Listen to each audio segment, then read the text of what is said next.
call me Mystic Mac because I predict these things. Ibo Aslan takes on Billy Elekana this Saturday at UFC Fight Night Abu Dhabi. And this is a good fight. Ibo Aslan, this will be his, fourth fight in the UFC, coming off of Dana White's Contender Series. Billy Elekana getting his return to the octagon.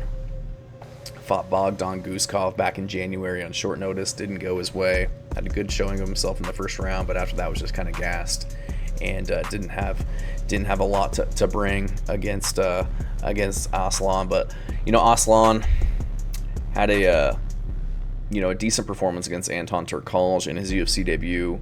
Was starting to gas after round one.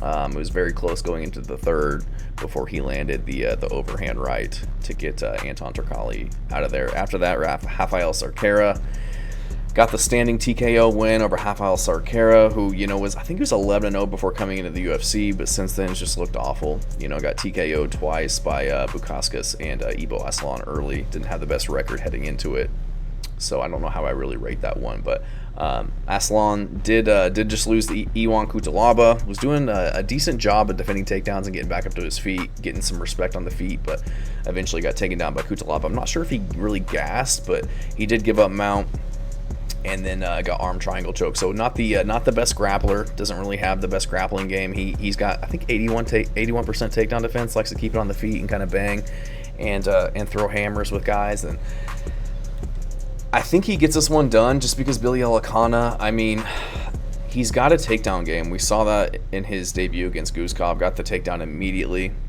and held onto the back until the last 50 seconds where Guskov was able to get out and land a lot of damage. So I could see Billy Elekana maybe getting takedowns against Ibo Aslan, but there's just not really anything that I see Billy Elekana doing that's great. I know that Guskov can't be taken down, and that's why I'm picking against him, against Nikita Krylov. So I don't know how good of a statistic that is that he was able to get that takedown. He's got some KOs on the regional scene, but it's against a bunch of cans, and he even has a loss on the regional scene to a guy that didn't have the best record. He's a decent striker. Give him a little bit of grace in his debut because he did take it on short notice, but he was just absolutely gassed. Didn't even want to get off of his knees against Guskov when he had the chance to, and just kind of gave him the guillotine, just kind of gave up, and I get it, you're taking the fight on short notice, but it's your UFC debut. If you're a UFC level caliber fighter, you got to be ready for that, and you can't just lay there and take a beat or stay on your knees and take a beating and then just give the guy your neck. You basically just wanted a way out. And I don't like that. It's hard for me to pick you after seeing that, even though it was on short notice. And Ibo Aslan is, he's a brute. He's a marauder. He's got power on the feet. All 14 of his wins are by KO. He checks kicks really well. He'll stand in the pocket and bang, kind of bite down on his mouthpiece and brawl. We saw that in the Turkalj fight.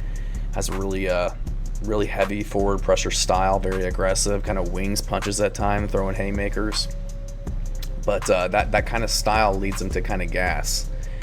And like I said, we saw him get tired in the Turkalj fight.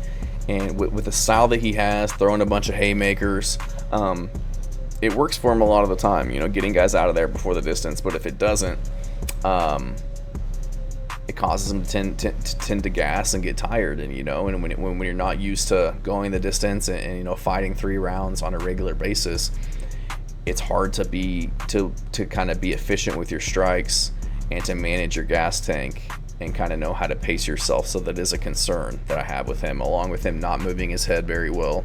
He can be hit, but he does have a good chin. He was kind of backing straight up against Turkalj and keeping his head on the center line, getting tagged. But I do think he's good enough to beat somebody like Billy Elekana, who hasn't fought the best competition. Neither has Ibo Aslan until he got into the UFC. Kind of ran into Ion Cutelaba, who's just the grizzled vet, and got finished in that one. But I think Ibo Aslan, I think his style, his forward pressure, his aggressiveness, he's got more fights. I think he's going to be the bigger, stronger, more powerful guy.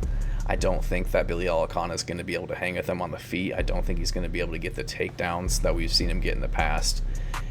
And I think Ibo Aslan's going to get him out of there. I think he's going to chin him and get him out of there in round 1 or 2. Thanks.